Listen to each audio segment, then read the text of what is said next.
Quem tem piscina sabe como é importante contar com serviços de qualidade. Por isso, nós da Brilhante Piscinas e Aquecedores estamos no mercado há mais de 25 anos, oferecendo tudo para piscinas e aquecimento solar. Brilhante Piscinas e Aquecedores. Tudo para sua piscina e aquecimento solar. Faça um orçamento na Brilhante Piscinas e Aquecedores. 33228917. Brilhante Piscinas e Aquecedores. Bateu aquela fome? Não sabe onde ir? Venha conhecer o Senhor Dog, o famoso e tradicional cachorro-quente, especial duplo, malucão e o mais pedido, lanche Senhor Dog. Atendemos no segundo piso do Shopping Royal Plaza, quiosque 302. Ligue 3338-3551.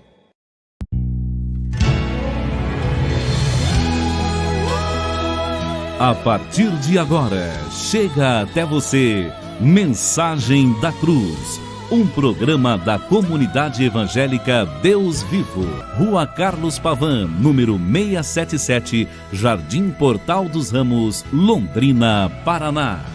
Apresentação, Pastor Wilson Dedim e equipe. Como posso me calar se vejo tanta gente sofrendo?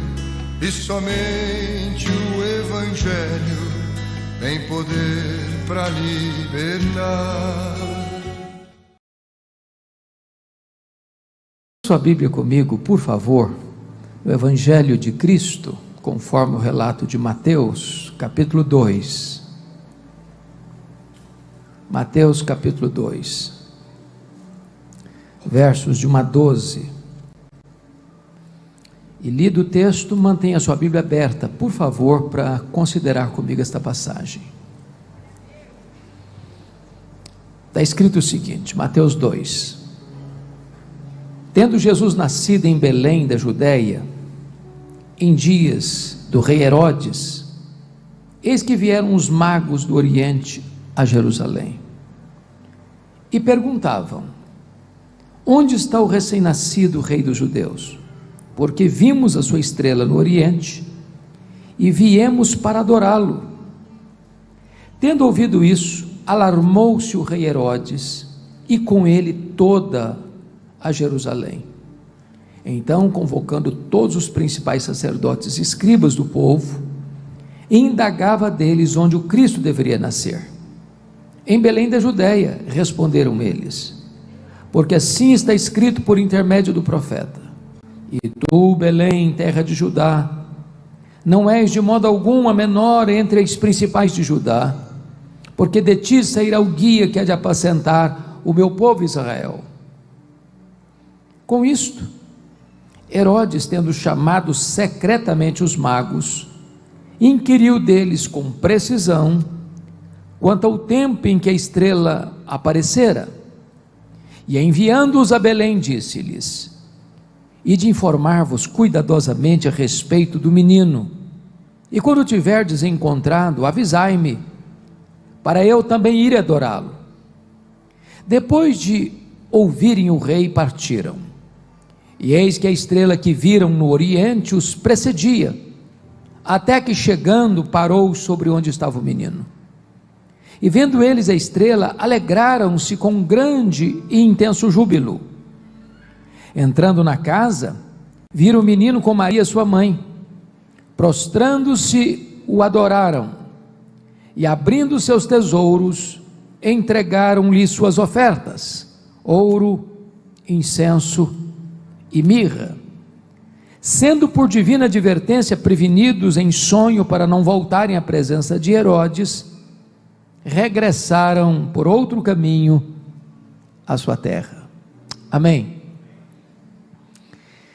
Meus amados, o nascimento do nosso glorioso Salvador foi planejado na eternidade. Esta agenda já estava estabelecida antes que o mundo fosse criado, antes que os anjos ruflassem suas asas para rapidamente atender à ordem divina, antes que as estrelas brilhassem, antes que o homem fosse criado, esta decisão já estava tomada. lá nos refolhos da eternidade. O nascimento de Jesus foi profetizado no Antigo Testamento. Aliás, todo o Antigo Testamento apontava para esse dia. Ele é a semente da mulher que haveria de esmagar a cabeça da serpente. Ele era representado ou simbolizado por aquele cordeiro da Páscoa, cujo sangue, passado no batente das portas, livrou o povo, ou os primogênitos de Israel, da morte fatídica. Ele foi simbolizado pela coluna de nuvem que guiava o povo de dia, pela coluna de fogo que guiava o povo de noite, pelo maná que caía do céu e pela água que brotava da rocha. Ele foi simbolizado pelo tabernáculo, pela arca da aliança, pelo templo. Ele foi simbolizado pelas festas de Israel, pelos sacrifícios do templo. Ele foi simbolizado pelo sábado. Tudo apontava para ele. Ele é o maravilhoso conselheiro, o Deus forte, o Pai da eternidade, o príncipe da paz, o sol da justiça e a brilhante estrela da manhã. O nascimento de Jesus foi preparado não só no céu, mas também na terra. Deus preparou um povo, chamado povo grego, para dar ao mundo uma língua universal. Deus preparou um povo, o povo romano, para dar ao mundo uma lei universal. E Deus preparou um povo, o povo judeu, para trazer ao mundo as Escrituras, a palavra universal de Deus. E então, na plenitude dos tempos, ele nasceu de mulher, nasceu sob a lei, para ser o nosso Redentor. Diz a Bíblia que o Verbo eterno, pessoal, divino, autoexistente, criador, infinito, imenso, eterno, imutável, onipotente, onipresente, onisciente, transcendente, soberano, se fez carne e habitou entre nós, cheio de graça e de verdade, e vimos a sua glória, glória como no unigênito do Pai. E agora Mateus está relatando este fato. E é curioso que Mateus, que foi escrito para os judeus, não desce a detalhes como Lucas, que é o Evangelho Universal, acerca dos detalhes de quem governava o mundo a partir do Império Romano, quem governava na Síria. Ele já começa informando que Jesus nasceu em Belém da Judéia nos dias do rei Herodes. Mas quando você fala nos dias do rei Herodes, é preciso explicar algo, porque o Novo Testamento faz referência a 4 Herodes. Quem é esse aqui? Bom, o Novo Testamento fala desse Herodes aqui, que é conhecido também como Herodes o Grande. Também a Bíblia fala de um segundo Herodes, que é o Herodes Antipas, filho deste. Foi aquele que mandou prender João Batista e mandou matar João Batista, a quem Jesus chamou de raposa, que zombou de Jesus no seu julgamento. O Novo Testamento fala de um terceiro Herodes, o Herodes Agripa I. Foi aquele que mandou passar Tiago, irmão de João, a espada em Jerusalém, e prendeu Pedro em prisão de segurança máxima, para matá-lo depois da festa, que foi comido de vermes. O Novo Testamento fala de um quarto Herodes, é o Herodes Agripa II. Foi aquele que esteve presente quando Paulo estava preso em Cesareia Marítima, e que disse para Paulo: por pouco me persuades a me fazer um cristão. Quando a Bíblia fala deste Herodes, eu gostaria de olhar este cenário em 3 perspectivas. Porque o Natal de Jesus, a mensagem de Jesus, ela requer uma decisão. E esse texto vai retratar para nós 3 decisões. A primeira delas eu chamaria de rejeição e hostilidade. Há uma informação aqui que, Bispo Júlio, sempre que eu lia, eu disse: meu Deus, não faz sentido para mim. Porque notem vocês o que está escrito no versículo 3. Tendo ouvido isso, ouvido o quê? Ouvido o quê? Ouvido o que os magos disseram em Jerusalém: onde está o recém-nascido rei dos judeus?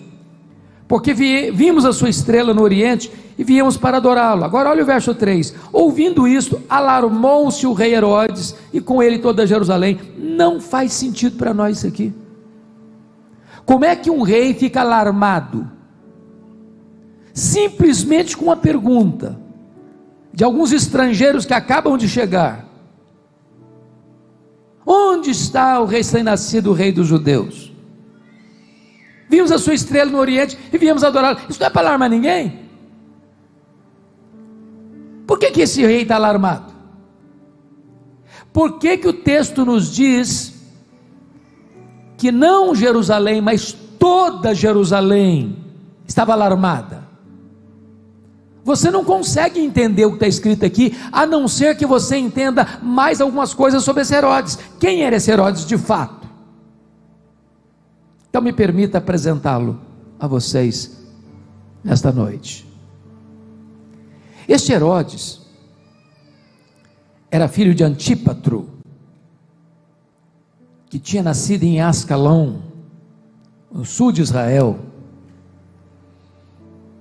e ele era edumeu, e significa que ele era descendente de Esaú, portanto tinha uma espécie de parentesco muito próximo com os judeus. Esse homem foi nomeado pelo Senado romano como rei de Israel no ano 37 a.C. E ele foi chamado de rei dos judeus. E esse homem tem 2 características que passo a destacar. Primeiro, diríamos hoje que ele era um político empreendedor, um grande construtor.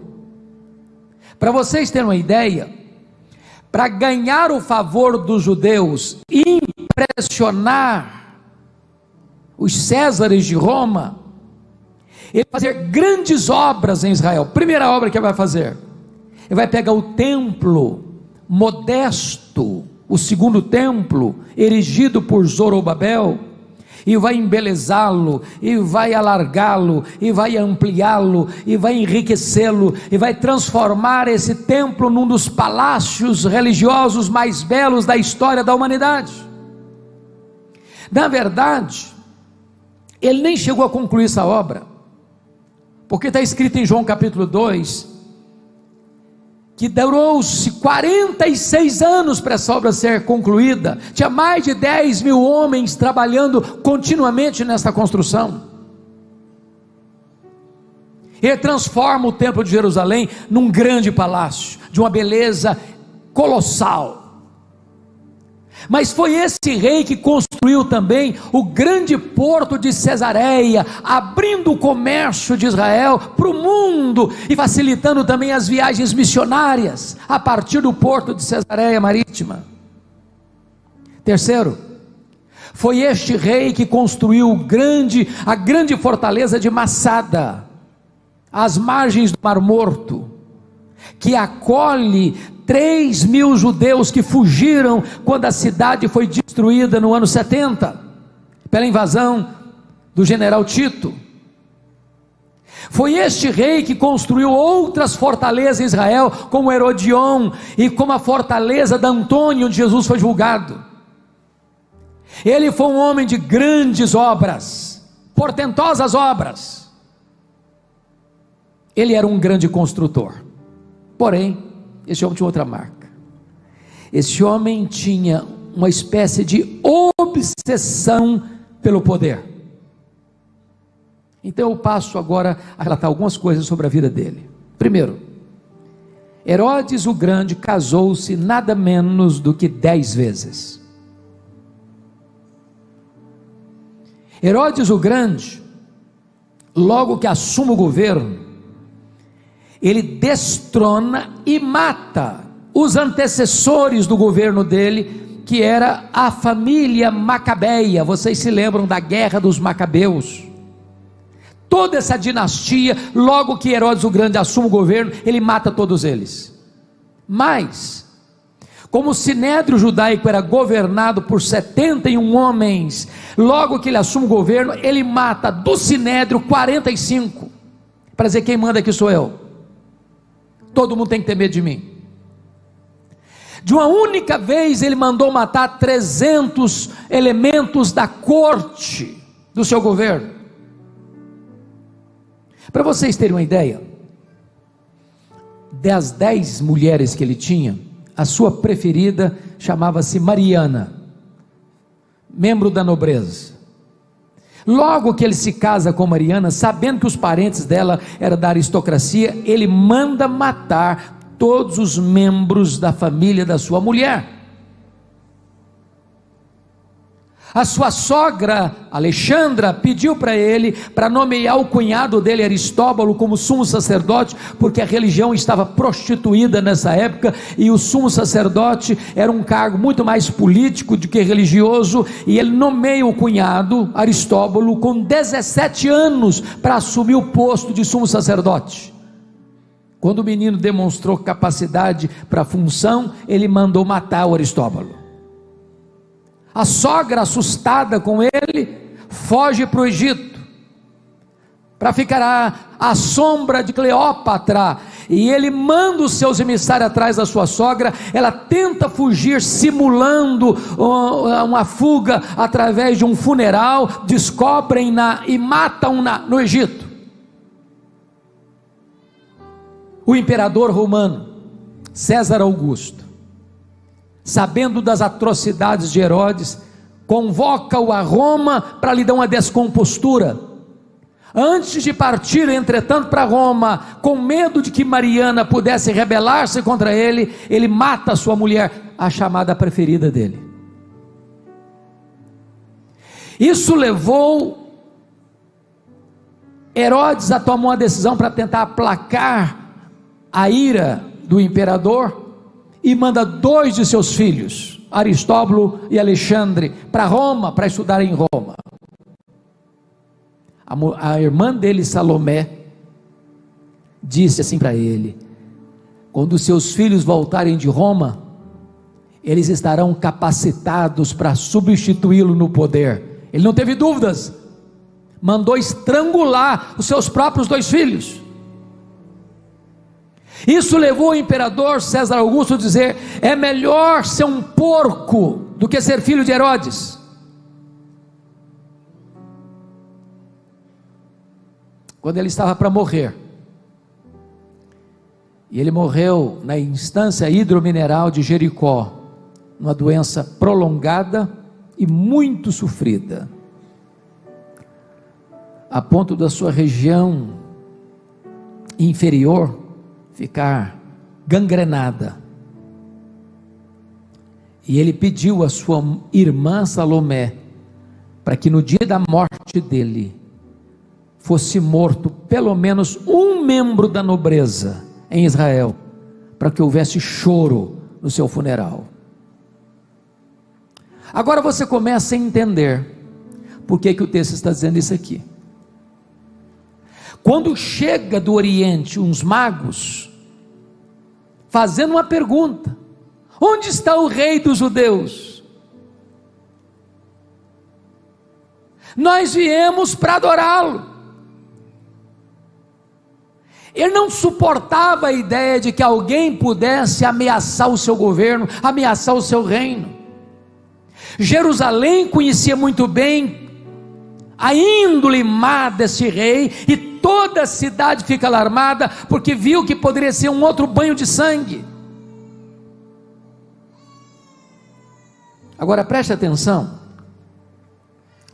Preste atenção comigo, que o texto vai nos informar algumas coisas que eu chamo a sua atenção para olhar comigo. Primeiramente, no verso 3, o que eu chamaria do pânico do rei. Tendo ouvido isto, alarmou-se o Herodes, e com ele toda Jerusalém. Segundo, a sagacidade dele, a melhor, a curiosidade dele. Se você olhar no versículo 4 a 6, diz o texto que ele convoca todos os principais sacerdotes e escribas do povo, e indagava deles onde o Cristo deveria nascer. Vamos entender isso aqui. Quando ele diz que ele convoca, não alguns, não a maioria, mas todos, ele não quer deixar ponta solta, certo? E aqui tem dois grupos: primeiro os principais sacerdotes, e depois os escribas do povo. Os principais sacerdotes eram formados do grupo chamado saduceus. Os saduceus era aquele grupo religioso da aristocracia, que também era os colaboracionistas de Roma, que também eram liberais, teologicamente falando. Eles só aceitavam o Pentateuco, não aceitavam todo o Velho Testamento, e eles não acreditavam em anjos, eles não acreditavam em ressurreição, mas eles detinham o poder eclesiástico nas mãos. E mais, eles fizeram do templo de Israel um instrumento de enriquecimento, e transformaram a casa de Deus num covil de salteadores. O que é covil? Covil é um esconderijo onde um ladrão toma o que é do outro e se esconde. Como assim? Vocês sabem que nas festas de Israel, caravanas iam do mundo inteiro para fazer os seus sacrifícios. Só que eles traziam moeda estrangeira e não podiam trocar a moeda, e não podiam usar a moeda estrangeira. Antes, porque também tinha que comprar os sacrifícios, as pombas, os cordeiros, lá na praça do templo. E o que acontecia?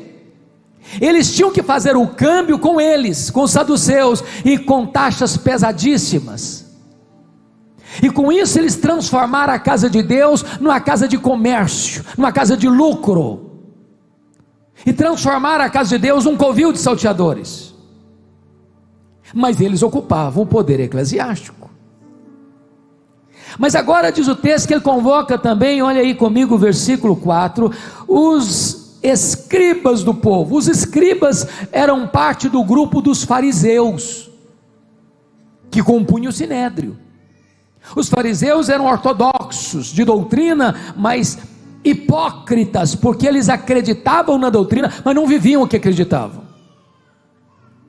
Esses dois grupos são chamados para informar ao rei Herodes, à luz das escrituras, onde o rei dos judeus haveria de nascer.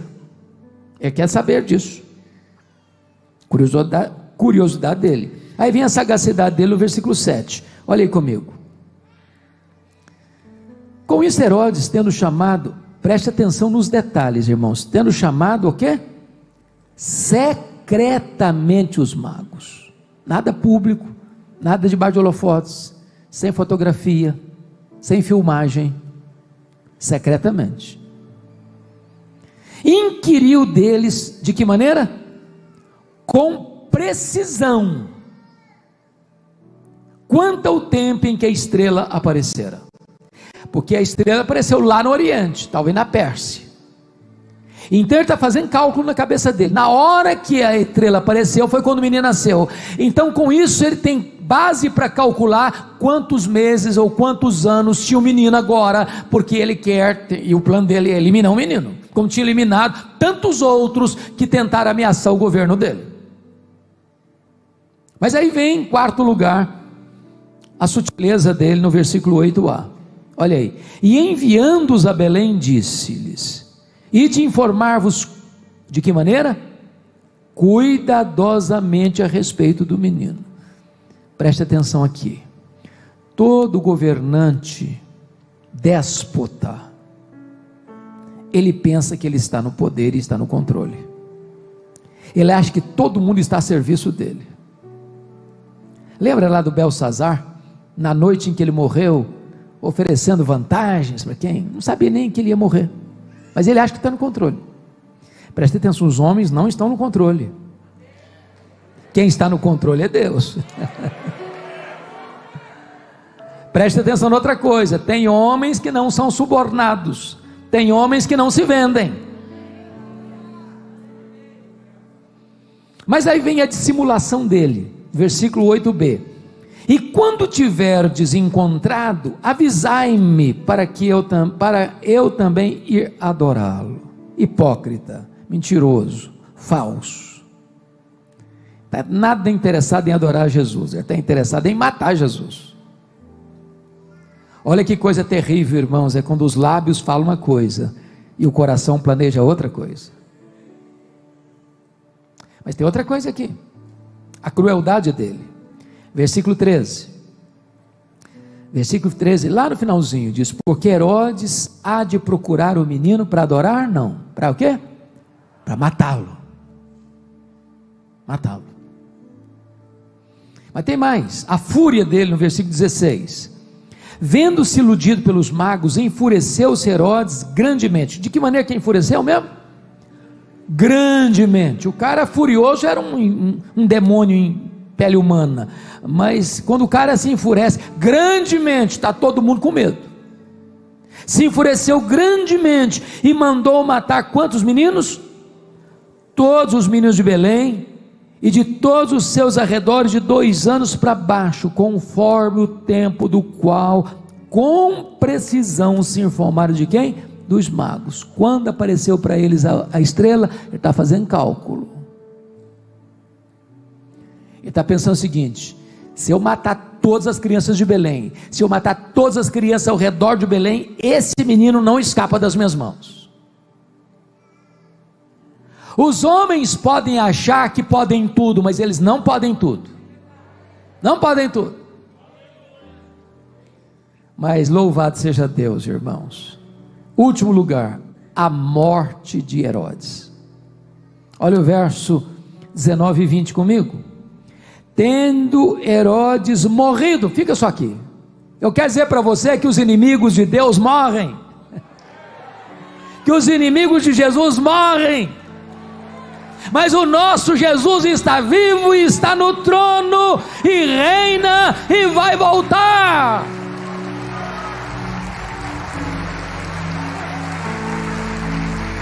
Hoje o nome de Jesus muitas vezes é blasfemado, é zombado, é perseguido nos parlamentos, nas cortes, na imprensa, na mídia, no teatro, aqui, ali, acolá. Os inimigos de Jesus escarnecem dele, mas ele está vivo e ele reina, e aqueles que zombam de Jesus estão sentenciados à morte, eles morrem.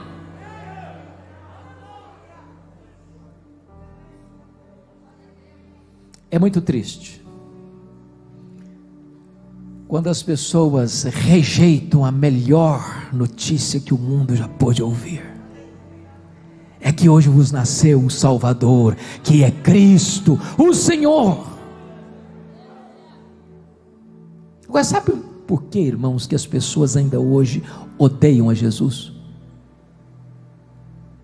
É porque Ele está vivo. Ninguém odeia um morto.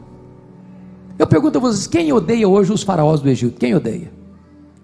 Quem odeia hoje Senaqueribe da Síria? Quem odeia hoje Nabucodonosor da Babilônia?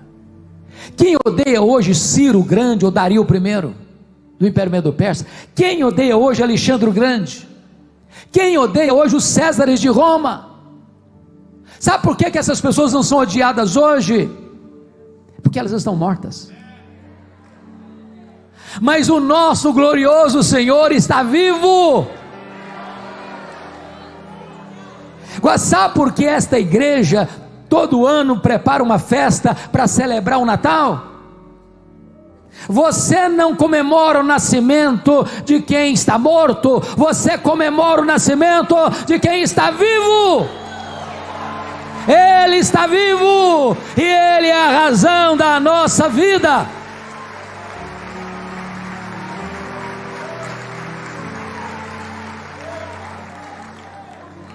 Mas esse texto, irmão, nos apresenta uma segunda reação ao Natal. A primeira delas é a rejeição, repúdio. A segunda reação ao Natal de Jesus é a indiferença. Veja comigo aí os versos 4 a 6. Primeiramente, vamos pensar um pouquinho antes. Quando Jesus nasceu, é muito curioso isso, porque José e a Maria moravam em Nazaré, lá no norte de Israel. Mas o profeta Miqueias, capítulo 5, versículo 2, disse que ele deveria nascer aonde? Belém da Judéia. Belém da Judéia fica lá no sul, pertinho de Jerusalém. Aí quando a Maria estava quase para dar à luz, um fato acontece no mundo inteiro. E quem controla é Deus. E ele bota no coração de César Augusto, o imperador romano, para fazer um recenseamento. E no recenseamento o camarada tinha que se alistar lá na cidade que ele nasceu, ou na cidade da sua família. Como José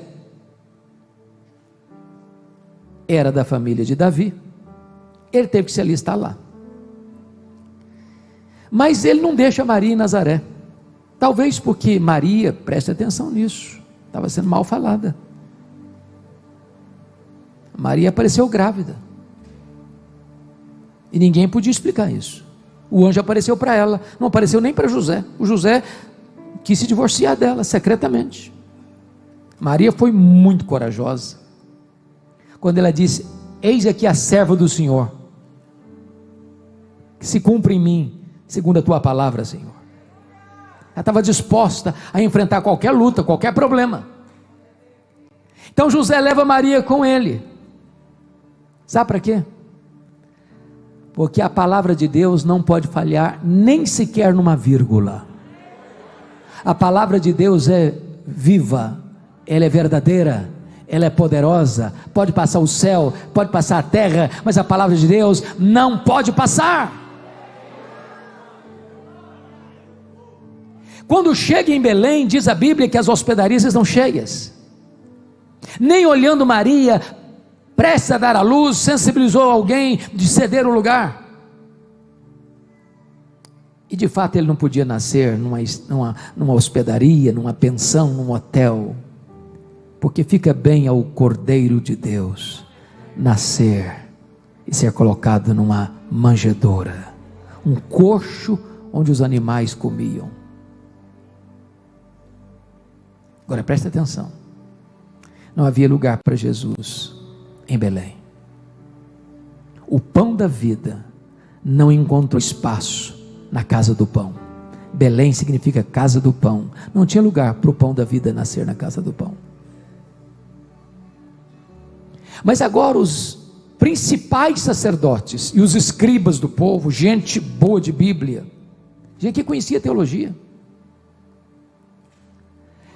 ao saber com precisão que ele nasceria em Belém da Judéia, e sabe qual é a distância de Belém da Judéia para Jerusalém, onde eles estavam?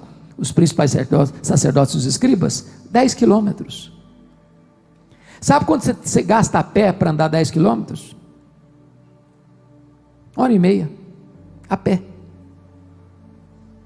Enquanto os magos cruzaram o deserto, mais de 1000 quilômetros para vir a Jerusalém, quem conhecia a Bíblia, quem conhecia a doutrina, quem conhecia a palavra de Deus, quem tinha todo o arcabouço do conhecimento bíblico, de forma completamente indiferente, não tem coragem de sair de Jerusalém para ir ali na esquina adorar Jesus. Deixa eu lhe dizer algo, não basta ser um teólogo, não basta ser um grande conhecedor da Bíblia, o Senhor quer ver o seu coração.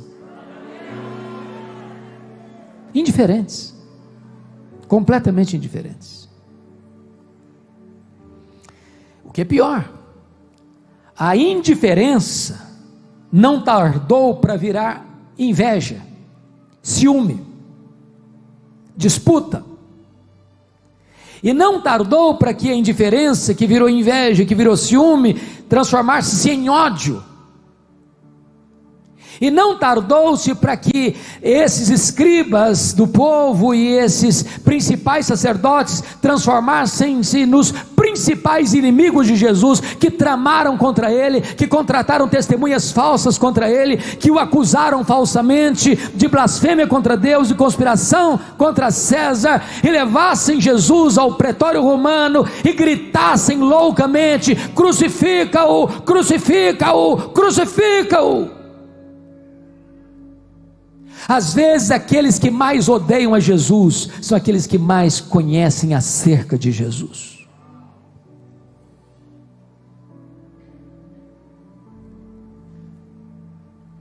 Não basta saber profecia, é preciso ser um adorador.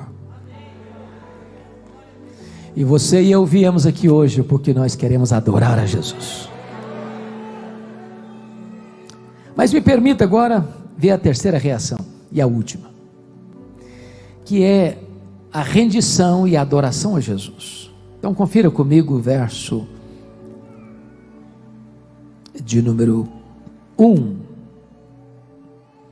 Tendo Jesus nascido em Belém da Judéia, em dias do rei Herodes, eis que vieram os magos do Oriente a Jerusalém. Esses homens eram gentios, talvez sacerdotes persas, estudiosos dos astros. E eu pergunto a vocês, quantos eram mesmo? Quantos? Está escrito isso na sua Bíblia? Quantos eram? Nós não sabemos. Uns magos. Quando diz que são 3, é a tradição que diz isso. Aliás, a tradição religiosa dá até nome a eles. É o Belchior, o Baltazar e o Gaspar. A Bíblia não fala nada disso. Mas a tradição diz que eles eram o que mesmo? Reis magos. Onde está escrito isso, que eles eram reis? Também não está escrito. Então isso é tradição também. Eles não eram reis. A Bíblia não tem essa informação. E é curioso que também eles, ao visitarem a Jesus, eles não visitam Jesus na estrebaria.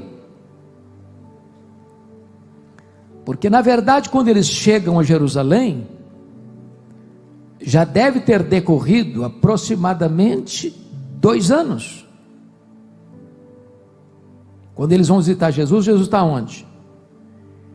Onde ele está? Numa casa.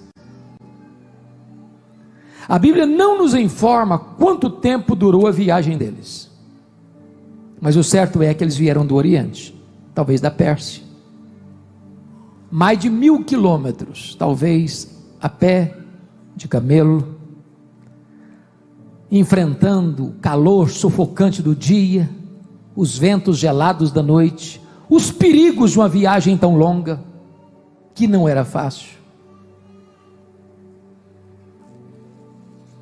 O que está acontecendo com esses homens? Eu chamo a sua atenção para um ponto muito lindo, no versículo 2: onde está o recém-nascido rei dos judeus? Porque vimos a sua estrela e viemos para adorá-lo. Eles viram o que mesmo? Eles não viram uma estrela, eles viram a sua estrela. Mas que estrela é essa? Eu peço que você abra a sua Bíblia comigo para você olhar isso. Depois a gente volta para cá. Abra a sua Bíblia em Números 24, versículo 17. Números 24, 17. Está escrito assim: vê-lo-ei, mas não agora, contemplá-lo-ei, mas não de perto. Uma estrela procederá de Jacó, de Israel subirá um cetro que ferirá as têmporas de Moabe e destruirá todos os filhos de Sete. Quando esses magos viram a sua estrela, muito provavelmente eles eram como que prosélitos.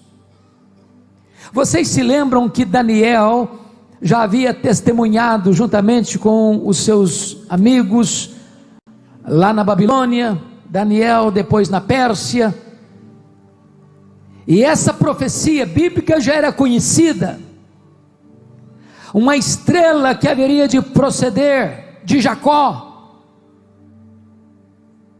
e nesse momento o cetro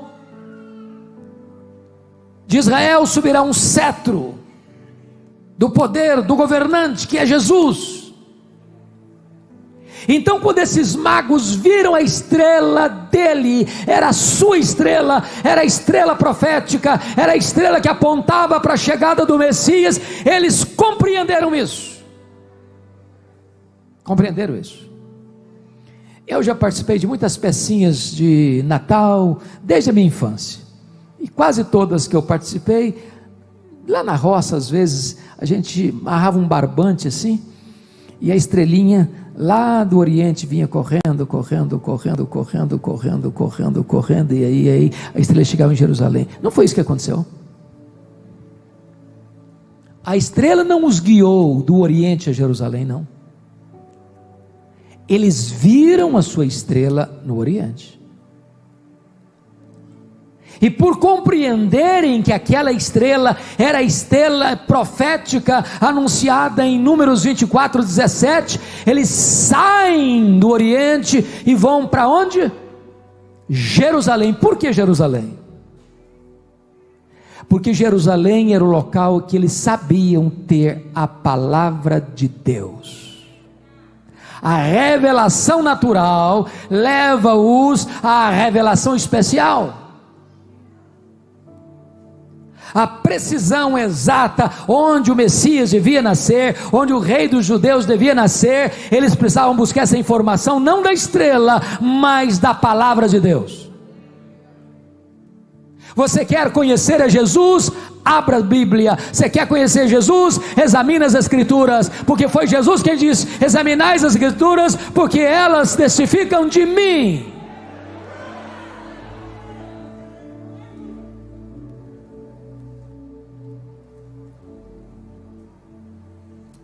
Agora, o que me impressiona é que os judeus rejeitam o seu Messias. Veio para o que era seu, os seus não receberam. Os de perto rejeitam, os de longe vêm para adorá-lo. Os que têm muito conhecimento rejeitam, os que têm pequena informação adoram. Oh, meus irmãos,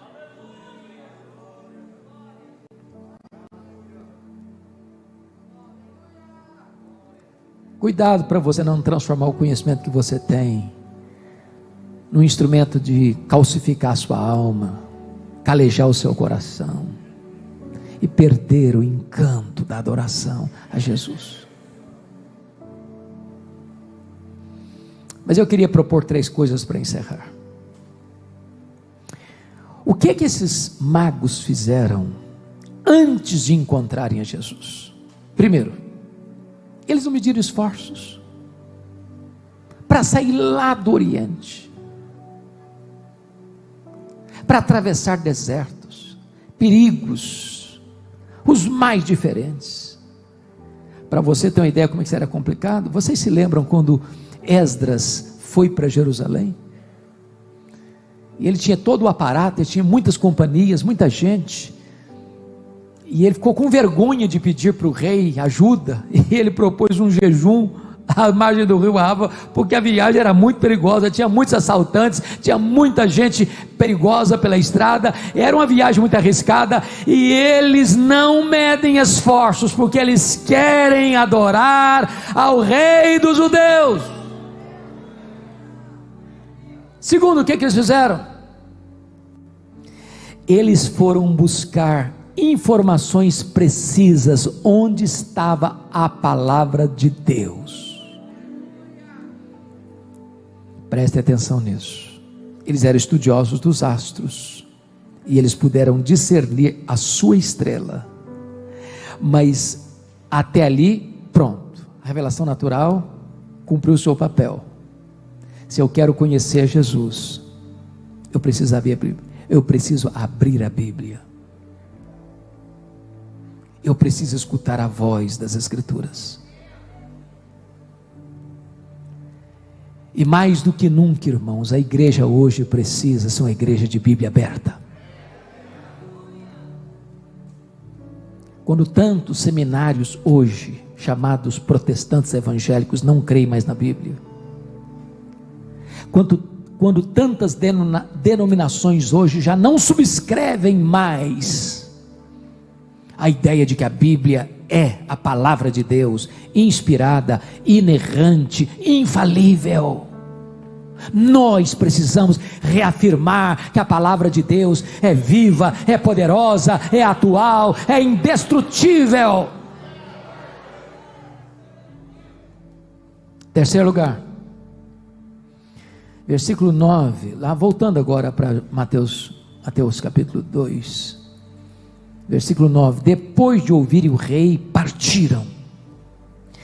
Eu fico pensando, bispo Júlio, que esses magos, ao chegarem em Jerusalém, eles notaram o clima, uma cidade perturbada, o rei completamente desconcertado, o constrangimento.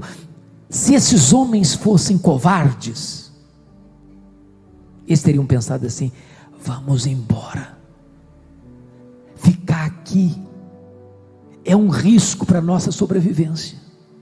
Esse homem é louco, esse rei é louco, para esse rei me mandar matar-nos pouco custa. Esse rei é um perverso, ele é um carrasco, ele é um assassino, ele já tem feito tantas chacinas por aqui, vamos embora. Não, eles vieram para adorar, e eles estão determinados a correr não só os riscos da viagem, mas o risco de perder a própria vida, porque nada mais importa para eles a não ser adorar a Jesus. Se você não tiver coragem de renunciar a você mesmo, de negar a você mesmo, de tomar a própria cruz do Senhor, você não está apto a ser um discípulo de Jesus.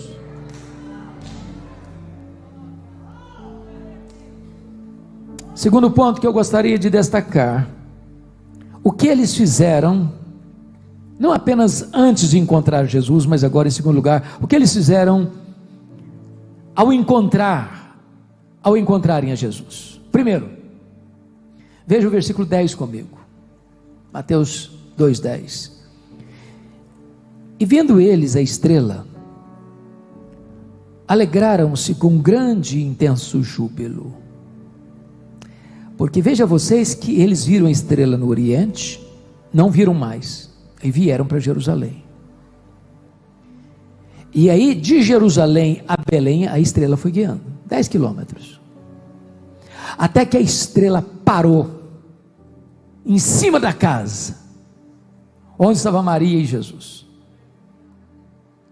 E quando eles viram isso, eles não só se alegraram, eles se alegraram com um grande e intenso júbilo. Enquanto uns estão cheios de ódio, como Herodes, enquanto outros estão cheios de indiferença, como os principais sacerdotes e os escribas do povo, eles estão cheios de alegria. Meu amado irmão, no mundo de tanta indiferença a Jesus, no mundo de tanta hostilidade a Jesus, no mundo onde se escarnece de Jesus, nas praças, nas ruas, nas passarelas de carnaval, eu quero dizer para você que a igreja de Deus se alegra com grande e intenso júbilo, porque Jesus é o Senhor da nossa vida.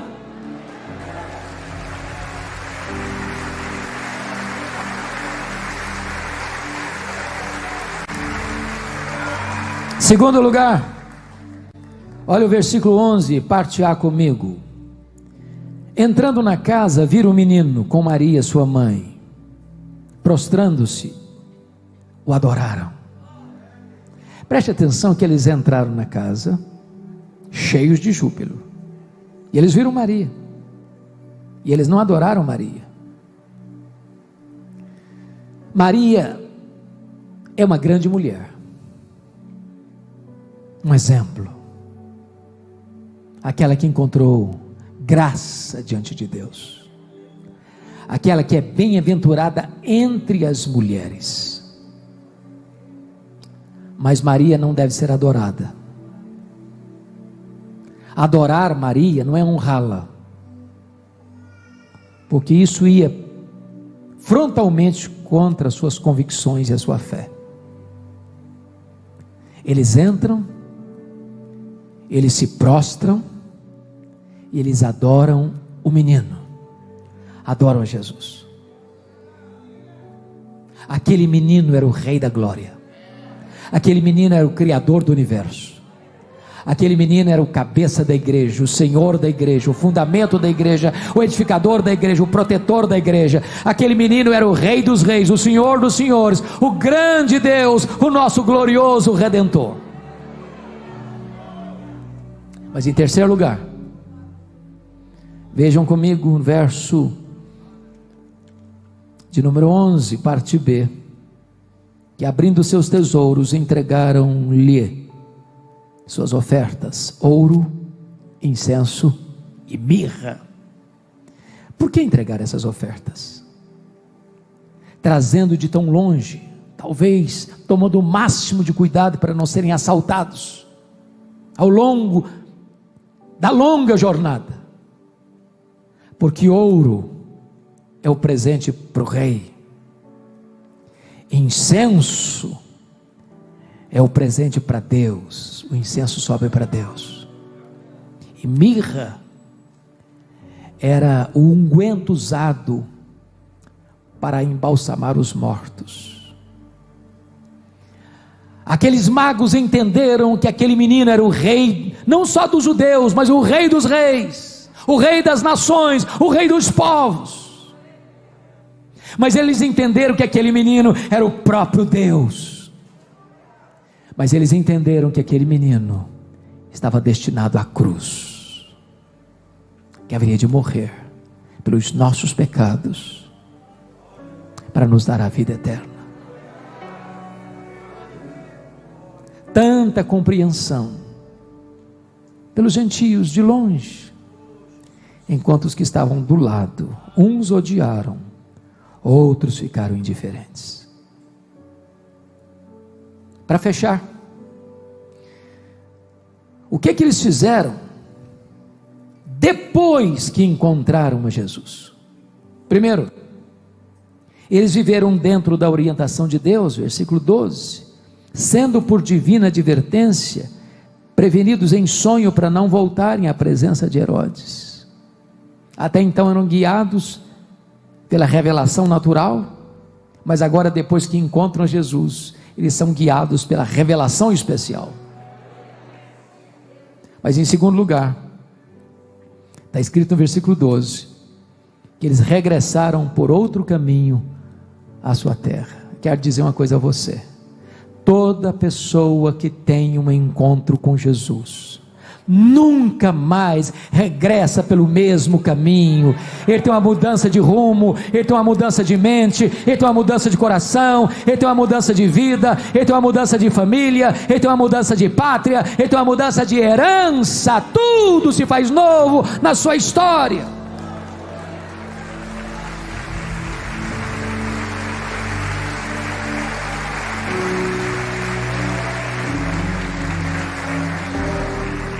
Irmãos, eu concluo dizendo que esse texto tem 3 decisões a respeito de Jesus: rejeição, indiferença e adoração. Qual é a sua escolha nesta noite?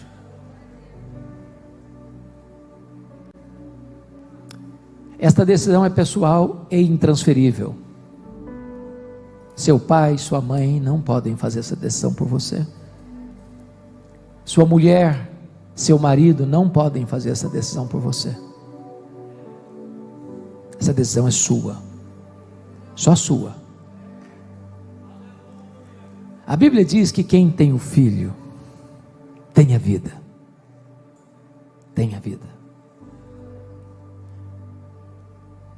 Se hoje você se render a Jesus, você pode sair daqui tomando posse da vida, da própria vida eterna.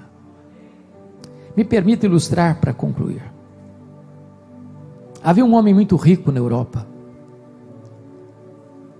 amante da arte, da pintura, e resolveu empregar boa parte da sua fortuna, ou a maior parte da sua fortuna, nos quadros mais famosos, dos artistas mais conhecidos. Ele só tinha um filho, só um herdeiro.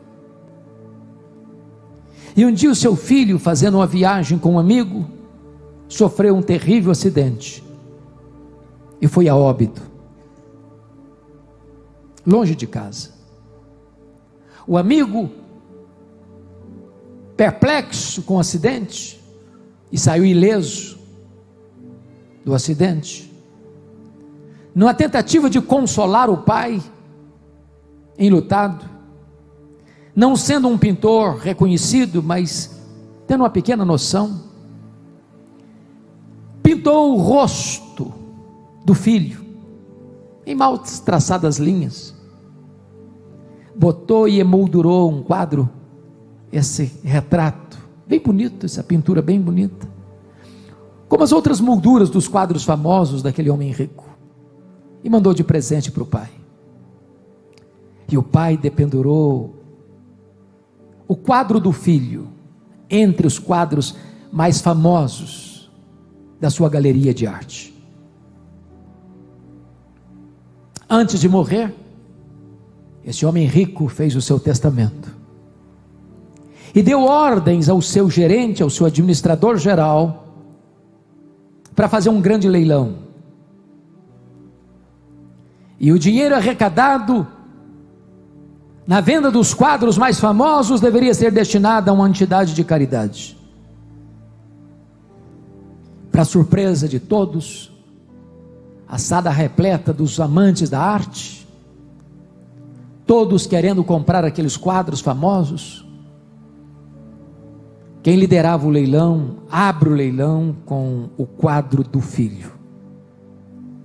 Não tinha qualquer arte que suscitasse o interesse dos amantes da arte.